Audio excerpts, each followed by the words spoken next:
It's kind of a story. I had texted Montana yesterday about that song. And then I'm coming home, Tracy got to show me how good it was. I'm coming home at 3:30 in the morning, driving down Ross Road. And the first song they played, Chamber. And the Holy Spirit said, you need that one too. And I'm like, this is 3:30 in the morning. Montana was, you could tell he was kind of flustered when I asked him just yesterday evening for this song for this morning. Well, then I get up this morning, and Montana had texted me at 6:20 and said he wasn't feeling good and he's not going to make it. So I said, well, we're going to, God, whatever your will is, we're going to carry on with or without the song. I never spoke to Betty or Jade about this, not 1 second. And I get here, and not only have they got the song that I asked Montana to play, but they've got the song that the Holy Spirit has to be played. Amen. Tell me God ain't real.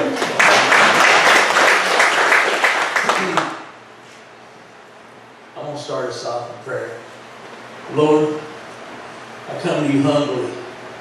Lord, I truly commit my life to you because I know that you have a purpose and a plan for each one of us, and my purpose and plan will never succeed without you in it. Father God, I ask you to work through me. Lord, give me the words to say. Not my words, Lord, but yours. And most importantly, Lord, I ask you to prepare hearts and ears to receive what you have for them on this morning. In Jesus' holy name, we give you the praise and glory.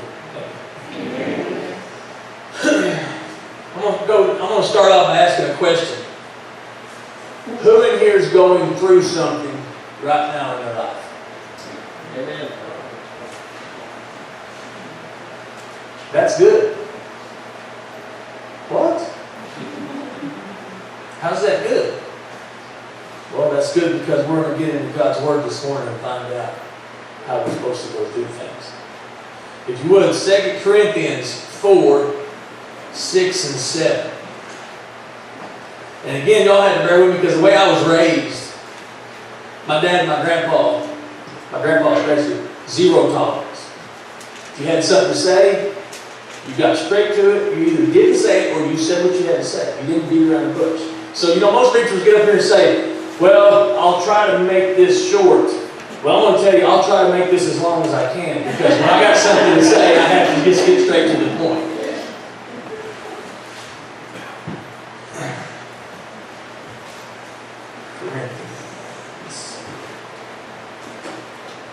Okay. 2 Corinthians 4, 6 and 7. For God, who commanded the light to shine out of darkness, has shined in our hearts to give the light of knowledge of glory of God in the face of Jesus Christ. But we have the treasure in earthly vessels, that the excellency of the power may be of God and not of us.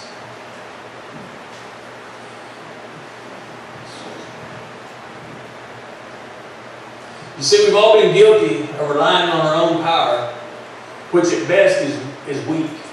Our own power to try to get through our struggles in life. Our own power to try to understand what's going on in life. If we rely on our flesh or anyone else's flesh for that matter, it's going to fail. It's just a matter of time before it's going to fail.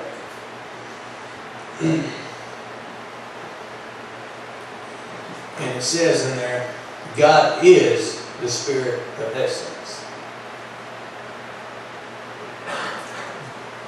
Corinthians 4, 8 and 10.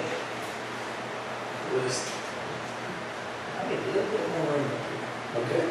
We are troubled on every side, yet not distressed. We are perplexed, but not in despair. Persecuted, but not forsaken. Cast down, but not destroyed. Always bearing about in the body the dying of the Lord Jesus Christ, that the life also of Jesus might be made manifested in our body. There's two men in all of us, the fleshly man and the spirit man. It's natural in the world for the fleshly man to be stronger. Our desire should be for our spirit man to be stronger.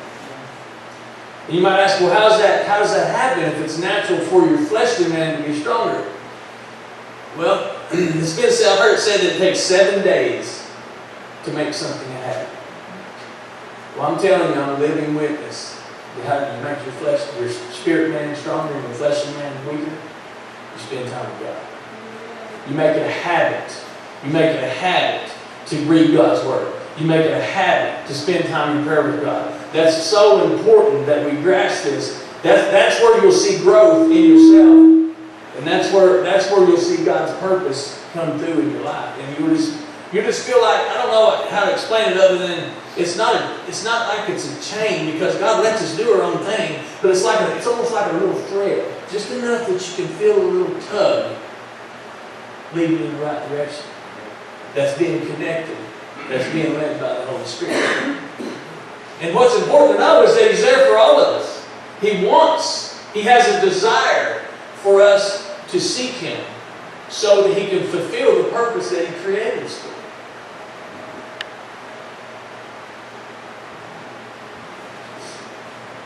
The more we spend time doing something, the more we understand it.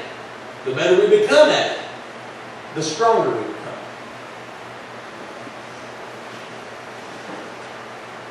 Some of you might say, well, brother, you don't understand, I got so much going on with family, with life, with work.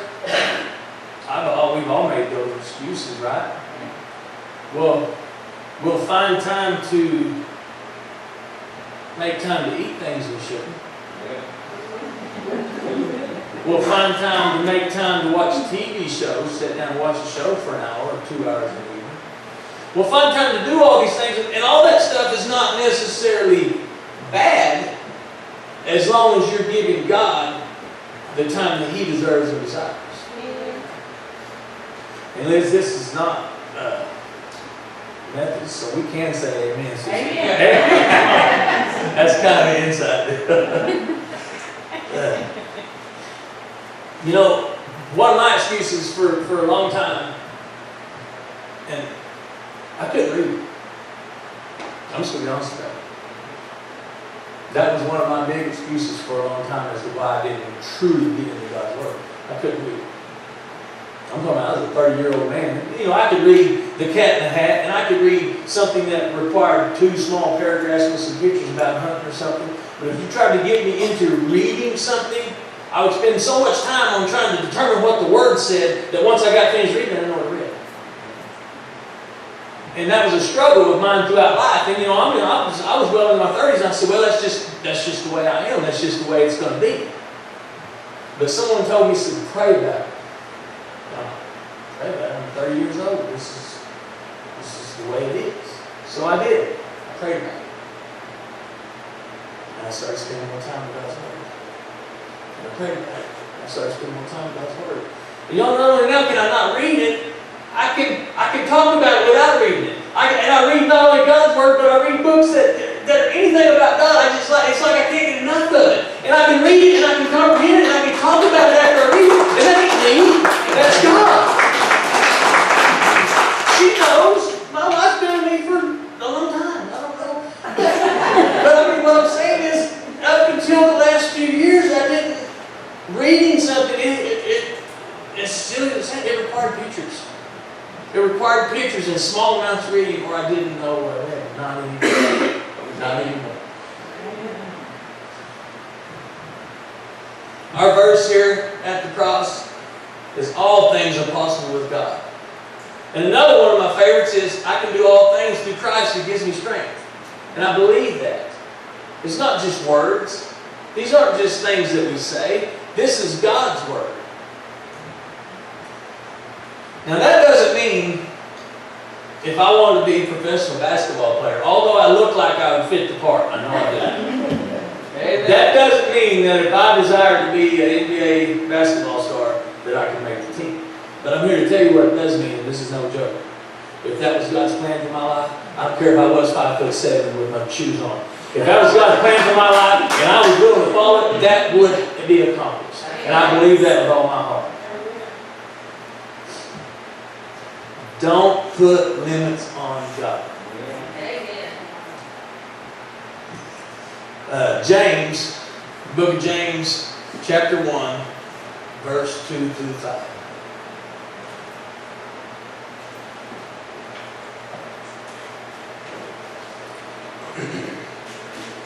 My brothers, count it all joy when you fall into divers temptation, knowing this, That the trying of your faith worketh patience, but let patience have her perfect work, that you may be perfect and entire, wanting nothing. If any of you lack wisdom, let him ask God, that giveth to all men liberally, and upbraideth not, and it shall be given to him.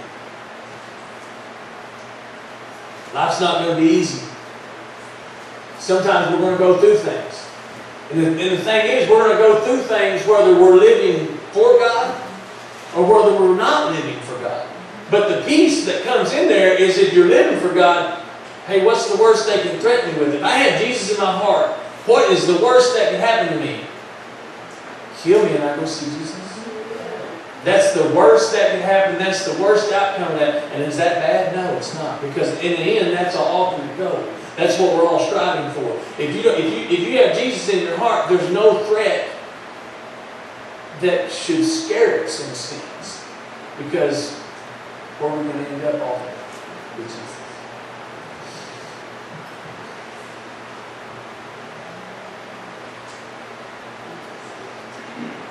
He went through all these things also. All the things that Jesus went through, way more than we could ever imagine or ever have on this earth. That we could ever go through. Stop just for a second and think about what Jesus endured. He could have called down the angels and said, stop this right now. And it would happen. And the thing about it is Jesus knew. He knew what was going to happen. And by looking into what God shows us, what did Jesus do? He didn't run. He didn't get angry. He prayed about it. He prayed about it, and then he let whatever the purpose, whatever the plan was, he let it be fulfilled in his life. And ultimately, without that sacrifice, without Jesus doing that for us, there would be no reason for me to be standing here. There would be no reason for any of us to be in this church house. None of us would have any hope whatsoever. But he did. And he did it for all of us. He went through unthinkable things. They beat on him. They spit on him. They ridiculed him. And sister, what you said right before you sang a while ago, it's not fair. Life's not fair. The things that we go through is not fair. But it's not fair what Jesus went through either. You know, they placed the crown of thorns on his head. You ever really stop? I mean, this is not an imaginary thing. This is real. I don't care if it happened yesterday or 10,000 years ago, but to be exact, it happened around 2,000 years ago. But it's real. And he did this. And he did it for us.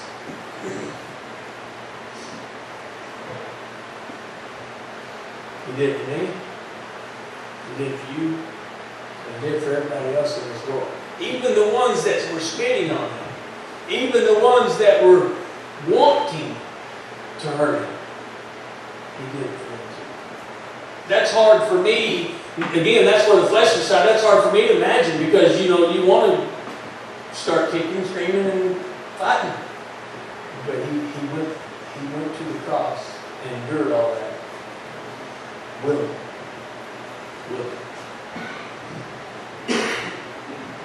You know, when I was going over my notes over there, I started thinking about my earthly father.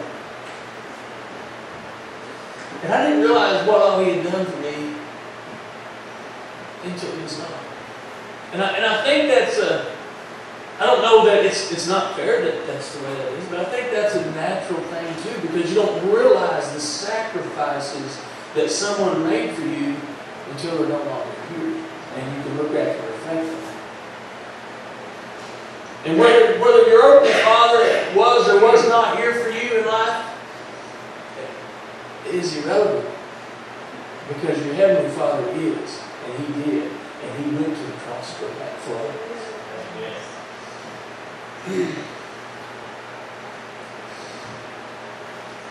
Some of us feel like we have it bad. Our car won't start in the morning. Someone said something not so nice to me. Or I don't feel good. And I'm not making light of life's trouble. because we all know they can be more than a handful of things. But I am telling you that what God's telling us is not rely on what's going on in life, but rely on God. God's Word is here to show us how to overcome these things. You know, people have a tendency to think, well, once I give my life to Christ and I become a Christian, then everything's smooth and great. It's not. But the key is, even though that raging sea is going on around me, even though all that turmoil is going on around me, I know who's in the boat with me. And I know He has the ability to stop the storm if that's His will. But either way, whether He stops the storm or not, He's in the boat with me. So where's my worries?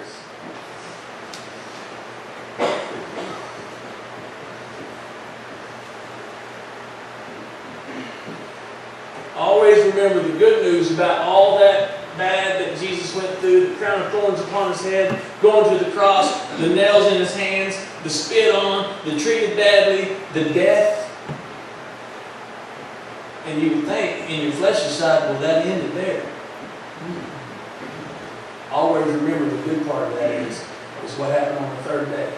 Amen. He rose. He rose, and He's at the right hand of the Father. And once you ask Jesus into your heart, that same power, the same power that rose Jesus from the dead, the same power that rose Lazarus, the same power, we have to grasp this, is in us. It's in us. What? If you really get a hold of that and really believe that, the struggles don't seem quite as big anymore.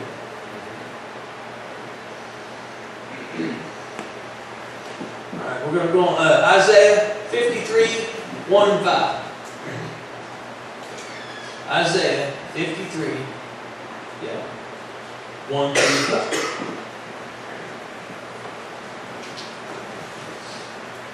Who hath believed or report, and to whom is the arm of the Lord revealed? For he shall grow up before him as a tender plant, and as a root out of dry ground. He hath no form nor comeliness, and when we shall see him, there is no beauty that we should desire him. He is despised and rejected of men, a man of sorrows, acquainted with grief, and we hid our faces from him. He was despised, and we esteemed him not. Surely he hath borne our griefs, he has carried our sorrows, yet we did esteem him stricken, smitten of God, and afflicted. But he was wounded for our transgression, he was bruised for our iniquities. The chastisement of our peace was upon him, and with his stripes we are healed. Did we get all that? Let's start at the top. Griefs. The griefs in life. Oh, Jesus got that. Okay, sorrows, He's got that too. Sins, definitely took care of that, thank God. Our mistakes, taken care of. Our pain, Jesus took that too. Everything we have or might go through, Jesus took for us. There'll be things happen that we don't understand in life. I promise you, there's things in my life that I don't understand, that I don't like. There's things that I went through in my life that I definitely, if I was looking at it from the fleshly side, I definitely would say it was unfair. And I'm sure all of us can attest to that. There's things in life that's happened that I questioned and said, well, why would a loving God let that happen? I don't understand. I still don't understand. But all I know two things, people. I know two things, and I mean this with all my heart. I know two things. This is the Word of God. And the second thing that I know Jesus Christ is my Lord and Savior. I don't and won't understand all the things that happen in life, but I know these two things, and without a doubt, I know that when I get to heaven, if I'm still wanting to question that, then Jesus will be there to answer it for me. But I think I'm just going to be in my little cabin up on the hill. You know, people talk about the gold roads, and I see all this, and I believe all this because the Word of God says it. But mine's going to be a little cabin tucked away in the corner where I'm looking down at a valley, and I can see this creek running through, and I'm there, and I feel the peace of God with me, and the pine trees, and the wind whistling through it. That is my heaven, and I know without a doubt, God, Jesus has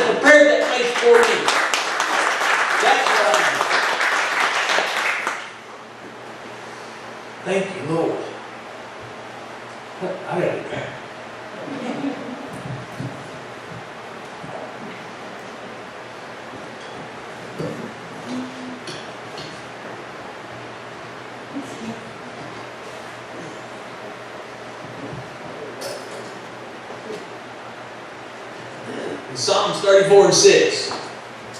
The poor man cried, the Lord heard him and saved him out of his troubles. Psalms 34:17. The righteous cry, and the Lord heareth and delivereth them out of their troubles. Psalms 34:19. Many are the afflictions of the righteous, but the Lord delivereth them out of them all. Lean on, in other words, I don't have it wrote down where it's at, but lean not on your own understandings, but in all ways acknowledge the Lord, and He shall direct thy paths. There's so many things, what we have to do is stop. We have to stop saying, "Woe, woe is me," or "Why I don't understand this," or hiding, or we're pulling back into the corner when things happen. There's an instinct put in every one of us, and it's the fight or flight instinct. Some are more so. Some of the instincts to fight is more so. Some of the instincts to flight is more so. Here's the instinct that we need to have: to stand. No matter what's going on, no matter what the situation is, the main instinct we need to do is stand. Stand on what, do you say, brother? Stand on what God's Word says. Whether I understand it, whether I understand what's going on, whether I feel like God is with me at that time or not, our instincts, what we need to go to is, I'm going to stand. Because God's Word says this, I know it has to be true.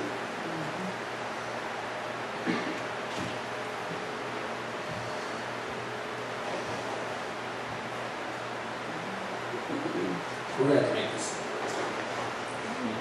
Okay.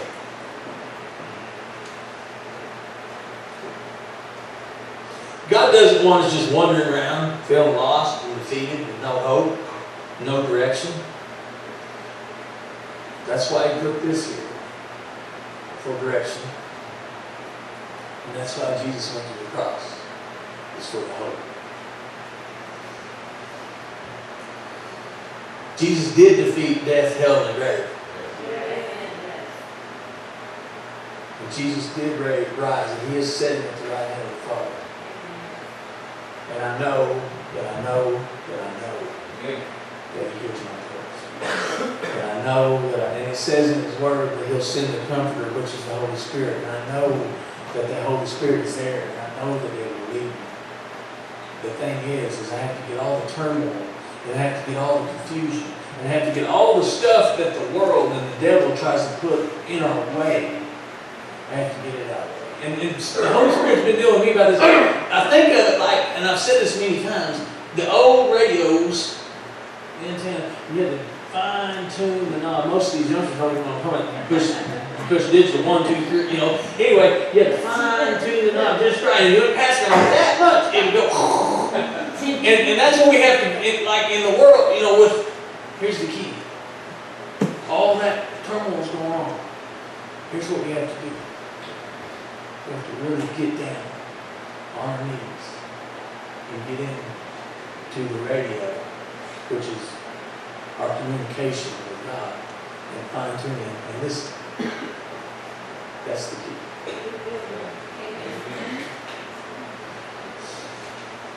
That was straight from the Holy Spirit. That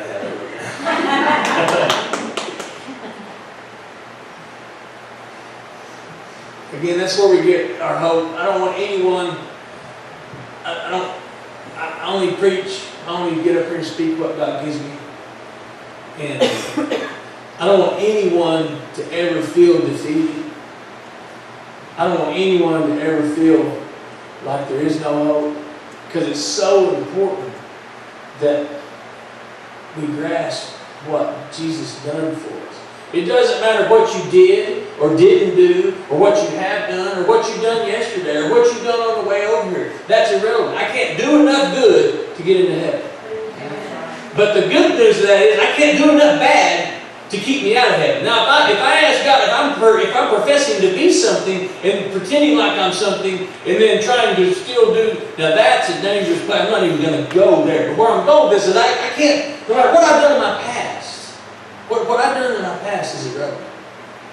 Once I ask Jesus in my heart, and I believe what it says, and I receive Him, and I promise you, once that happens, you will have a desire to start doing what God wants you to do. And if you didn't do what God wanted you to do yesterday, hey, thank Him because you woke up this morning breathing. Today's a new day. Let's try it. And if you feel like you didn't do what God wanted you to do last year's gone. Today is the day of salvation. Today is the day that God wants to fulfill His plan in our life. Today is when God wants to start using us more than He used us yesterday. Yesterday's the past. Tomorrow's not guaranteed. Today is the present. Jeff, you got that 1 Peter 1, 6 and 7? Wherein you greatly rejoice, though now for a season, if need be, you are in heaviness through manifold temptations. That the trial of your faith, being much more precious than of gold and that perisheth, though it be tried with fire, might be found to praise and honor and glory in the appearing of Jesus Christ. You know, what that says to me is, again, we're going to go through things. Not might, not possibly. And Susie, I heard you say that you feel bad because you haven't went through things. God bless you, sister. But we will. And the thing is, I think, and when I hear you say that, I can't help but think to myself, oh, but sister, you probably are, but you have the peace of God in you. And it doesn't, those things that might have seemed big, or whenever didn't have that hope or peace, it goes back to when I'm going through the storm, I know He's in my boat. And I believe that the last few times I've heard you say it, I've heard you say it a few times, that's what's laid on my heart, is it's knowing the peace of whatever we're going through. They just don't seem as big. It doesn't seem as big when you got God. I couldn't imagine, I spent 33 years of my life, at least 20 of those first 33 years of my life, way far away from God. And I'm so thankful that it wasn't something that I could do, that grace is free and you can't earn grace.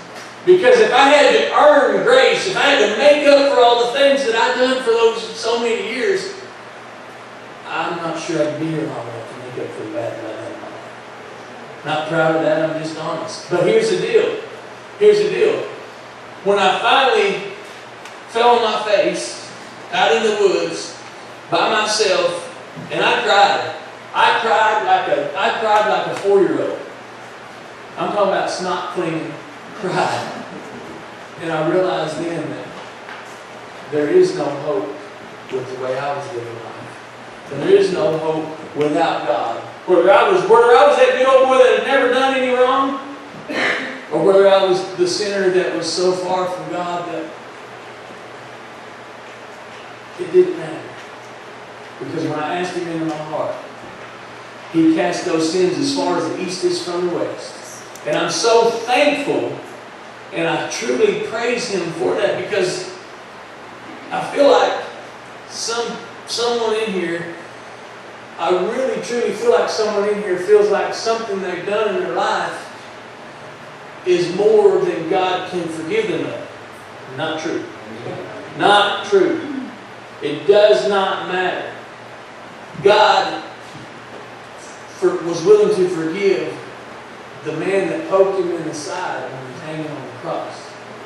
God said, Father, forgive them for they know not what they do. That's how Jesus, that's the true love. I didn't know what true love was. I spent a long time in my life, I was bitter. But that's irrelevant. But I didn't know what true love, I had a saying that I don't love no one but my kids. I spent many years like that. And then when I finally fell on my face, and I finally let God in, I realized what true love was. Now I can look at every one of y'all, and this ain't just a word, I can look at every one of y'all knowing that I'm a changed man, not because of what I've done, but because of God's done, and I can honestly say in my heart, I love you. I love you. I love you. And I mean that. And that's something that I want us all to grasp, that He's that same Jesus that loved the soldier that killed him. That same Jesus that was willing, knowing what was fixing to happen, was willing to endure it, not to gain anything from it for Himself, but for us. That same Jesus is there for every one of us. And I'm going to close with this. If you don't know that Jesus, or you feel like you've done something that's too bad for that Jesus to be able to forgive you of, or to help you through, come on up here, because I'm telling you, nothing. If I could, I'll never speak of it because I try not to even think of it. But if I could go back and talk about some of the things that I've done in my past, y'all, I promise every one of y'all will turn and walk out. And that's the truth of it. Every one of y'all would look at me like, well, you were 30 ready. And I was. That's the key. I was all those things. I was a liar. I was a drunk. I was probably borderline being a drug addict. I was a thief. What? I've done things and said things that I wished I'd never done and said. But the thing is that I'm clean now. That's what I know. That's what everyone else needs to grasp. I'm clean now. Because as far as the east is from, you ever try to look as far as it goes? You ever been to the ocean? This old country boy went to the ocean for the first time about 8 years ago. I never seen water you couldn't see the other side of it. Jesus cast my sins further away than Him. You could look down that beach and all you could see was sand and water. You could look down that beach and all you could see was sand and water. You could look that way and all you could see was water. Well, when I asked Jesus to truly forgive me, and I repented, He cast it further than that is. Further than you can see. Amen. And I want everyone to really grab a hold of this morning. I've kept these. I was probably maybe a year and a half after I gave my life back to God. And we had the first 4th of July deal. It used to be right over here. And they asked me to be the Jesus. They'd done a little